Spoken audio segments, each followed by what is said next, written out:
يلا خشي على مطبخ روجي لكل شيء وشوفي ده اتعمل ازاي.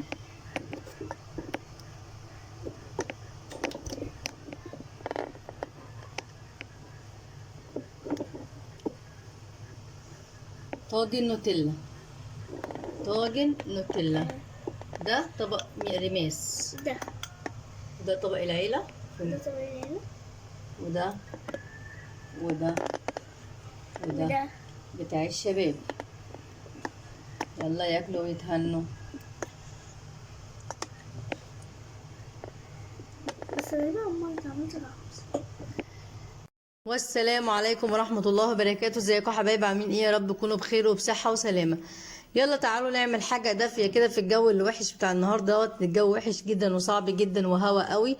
تعالوا نعمل طواجن اوريو مع بعض. انا جايبة علبة اوريو على بعضيها زي ما انتم شايفين كده. هنكسرها حلو كده ونفتفتها، ومعانا الطواجن والفرن شغال واللبن على النار.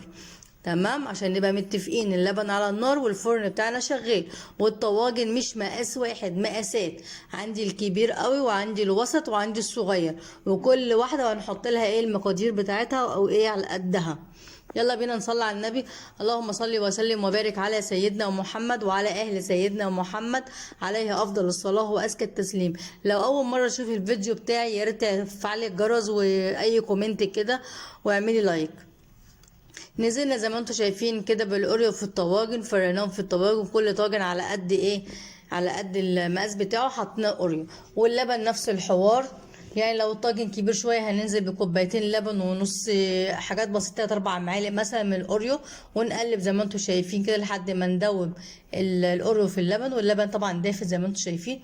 تعال ننزل بالدقيق بتاعنا، هنا معلقتين دقيق وهنا معلقه وهنا معلقتين وهنا معلقه وهنا 3 معالق وهنا معلقه كده، يعني ماشي. كل واحده وحسب الطاجن بتاعها. لو الطاجن كبير شويه كده زي ما انتم شايفينه هننزل ب3 معالق. وديت بيكنج باودر هننزل برده كل ايه، كل طاجن فيها ايه نص معلقه ايه بيكنج باودر، نص معلقه بيكنج باودر. حلو. وده سكر برده هننزل بالسكر. دي فانيليا هننزل رشات رشات كده اهو زي ما انتم شايفين. وهننزل بالسكر بتاعنا برضو، هنا معلقتين وهنا معلقه وهنا معلقه وهنا 3 معالق سكر. تمام كده، تمام كده. والسكر ده حسب الرغبة. وعندك برضو كاكاو خام هننزل برضو هنا معلقة وهنا معلقة ونص وهنا معلقة وهنا معلقة وهنا معلقتين. وما الزيت بتاعنا برضو هننزل بكل واحدة ايه معلقة زيت كده حلو، عشان خاطر يبقى الخليط بتاعنا يبقى ناعم كده وشكله حلو وجميل. يلا بقى نقلب كل دوت على بعضه كده لحد ما ندوب الدقيق وندوب وندوب الكاكاو، وكل ايه ينتجز مع بعض، يندمج مع بعض زي ما انتم شايفين كده. ديت خل هننزل بيه معلقه خل في كل ايه، في كل طاجن. تمام. الفرن بتاعنا شغال، هنشغل الفرن بتاعنا على درجة 180 ونحطه فوق الصاج على طول. تمام، مش مرتفع ولا حاجة، فوق الصاج وشغالي الشواية ما تقلقيش. قشطة قشطة. يلا هنقلب حلو قوي قوي كده، وبعد كده هندخله الفرن واقول لكم نعمل ايه تاني الخطوة التانية. ايه رأيكم؟ يلا تعالى نحط قرياية كده في النص كده عشان تبقى شكلها حلوة كده وأمورة كده زيكم. يلا وحط امك لأول مرة تشوفيني اعملي اشتراك، وحط امك يا شيخة اعملي اشتراك ولايك وكومنت. بص دي شوكولاته خام، جايبه علبه على بعضها كده اهوت. ديت ب20 جنيه، مش غاليه بس يلا شغال. هننزل بكوبايه لبن كده زي ما انتم شايفين، ومعلقه كاكاو، وحبه صغنون او معلقه صغيره كده بن، عايزاها مش عايزه مش مشكله. بن اللي هي القهوه. نقلبهم حلو مع بعضهم كده، معلقه سكر بسيطه، ونقلب كده لحد ما الايه الطواجن بتاعتنا تخلص. دي شوكولاته خام برضو بيضه، وهنا شوكولاته برضو خام سمرة، وهنا اوريو اسمها ايه ديت نوتيلا. وديت كيس القرطاس دوت كان فيه شويه كريم جانتيه كده اللي هي بالفراوله. الرماس قالت لي يا ماما انا عايزه احط عليها كريم جانتيه بس فراوله، ماشي. والعلبه اللي قدامكم ديت اللي هي السمرة ديت دوت صوص اللي هي الصوص كده بيبقى عامل زي ايه، زي الكراميل. بس ده انا جايباه بالفستق، صوص بالفستق. تمام.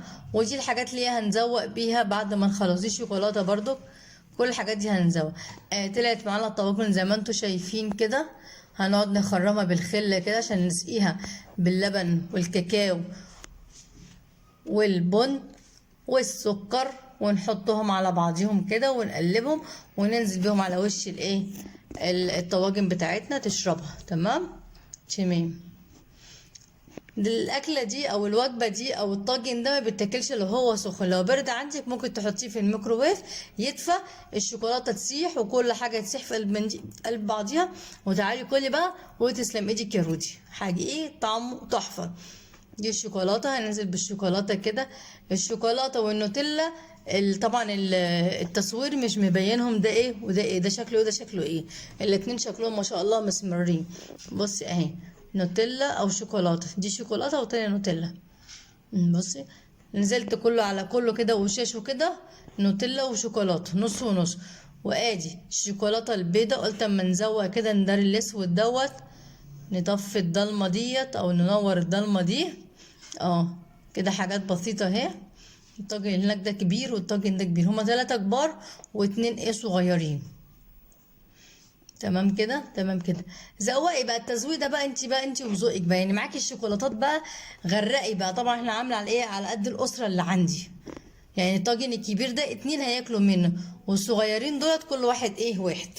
انا عندي 4 اولاد وانا وزوجي، انا وزوجي عامله الكبير، واولادي الصغنطتين ال4 دولت كل واحد طاجن.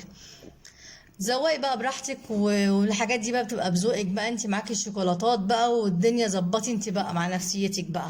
ما عندكيش الحاجات ديت، هاتي نوتيلا عادي خالص، سيحيها كده في الميكروويف بتاعك، معلقه زيت كده وسيحيها، وحطي على الوش الطواجن بتاعتك برضو هتبقى شغاله ومية مية. ماشي. عندك اي فارماسي عندك بتاع زي بتاع الطويل اللهبل دهوت، حطي اللي يريحك. التزويق ده انت وحظك بقى، انت وذوقك. فاهمه. يلا، يا رب يكون الفيديو كان خفيف عليكم وكان سهل جدا عليكم، ومش هقول لكم تاني اعملوا اشتراك، واشوفكم على خير ان شاء الله في فيديو اخر. ايه رايكم؟ جميل جدا وشكله تحفه وطعمه خرافي. عارفه الطاجن الصغنون خالص ده لو هتجيبيه من بره مش اقل من 24 جنيه، ده كان زمان، دلوقتي مش اقل من 30 جنيه. لكن لما تعمليه في البيت ما كلفكيش نص كيلو دي وشوكولاتايه واحده ب20 جنيه، واديك روشت الدنيا. ممكن تجيبي شوكولاتايه اللي هي البيضه، والنوتيلا تبقى عندك، اكيد بتبقى عندك في البيت، ممكن تعملي. يلا اشوفكم على خير ان شاء الله، والسلام عليكم ورحمه الله وبركاته.